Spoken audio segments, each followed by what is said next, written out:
Hey guys, and welcome to another video. I want to apologize first of all for being away for so long. There's many reasons why, but I guess the main one is that I started to wonder if YouTube really was the platform for me, just because the type of communities that were thriving on YouTube were more to do with drama than they were about being creative and passing on interesting things that each individual can do. I just don't find drama being something that's worthy of spreading, but that seems to be what thrives on YouTube. And just seeing that constantly appear on my trending page, it just kind of put me in a rut and made me feel like maybe YouTube wasn't the right platform for me.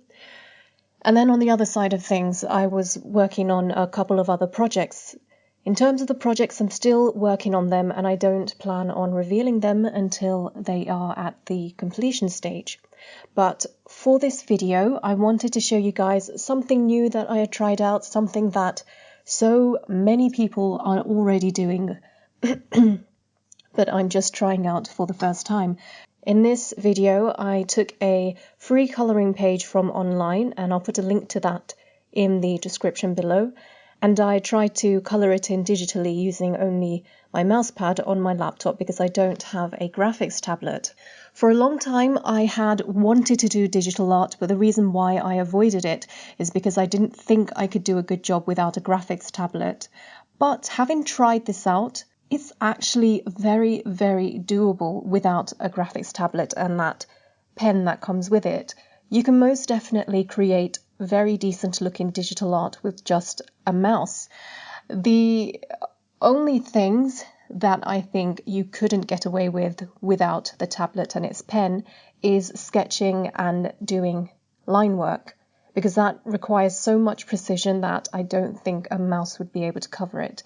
And at least on my version of Photoshop, I don't have the pen tool, so I can't create line work with just the mouse.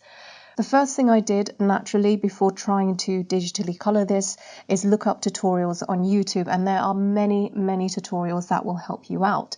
And I realized that as long as you understand a couple of concepts, digital art is actually very, very possible. And this is coming from a complete amateur who has so much more to learn. The first is that if you make a selection, then you can color inside of it, and actually your mouse can go outside of that selection, but Photoshop won't color outside of that selection. And that pretty much means that you can go a bit hectic with the mouse and still not worry about ruining the image.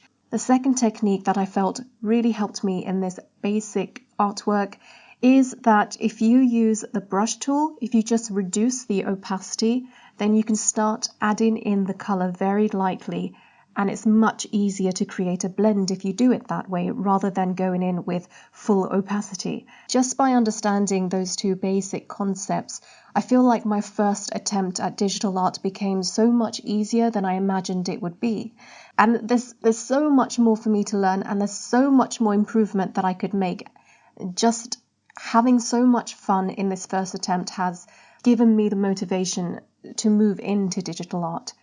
In terms of this first artwork, I think I got to understand why layers are so important.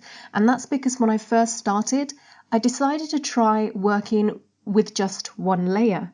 I first made a selection inside the ear, and then I started to shade it, and everything was going perfectly fine until I deselected.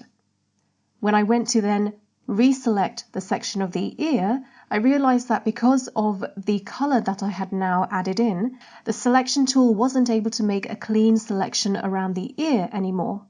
And that's when I realized why it's important to work with layers rather than working on one layer and using the selection tool.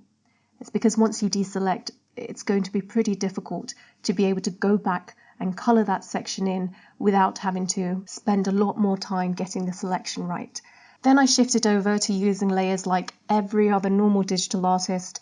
I did the common thing, which is to color in a certain section in full blocks and then to lock the pixels on that layer. And once I locked the pixels on that layer, I was able to color it without the color going past the initial block I had locked in. Once I started doing that, I felt like the process of coloring in was so much easier. Eventually, though, I felt like I understood how to use these basic techniques enough so that I didn't want to colour in somebody else's artwork anymore. So I did stop long before I would have if I was doing my own artwork. For instance, if I had continued, I would have added far more dark colours and lighter highlights in. But this isn't my image and I can't sell it even if I did do an amazing job at colouring it. So I decided to end it, and hopefully in the future I will work on my own images that I can then sell on my Redbubble page. That's it for this video. It's not really epic or anything amazing, but I thought I'd share my first attempt and hopefully you guys enjoyed seeing it. So thank you guys for watching and I will see you next time.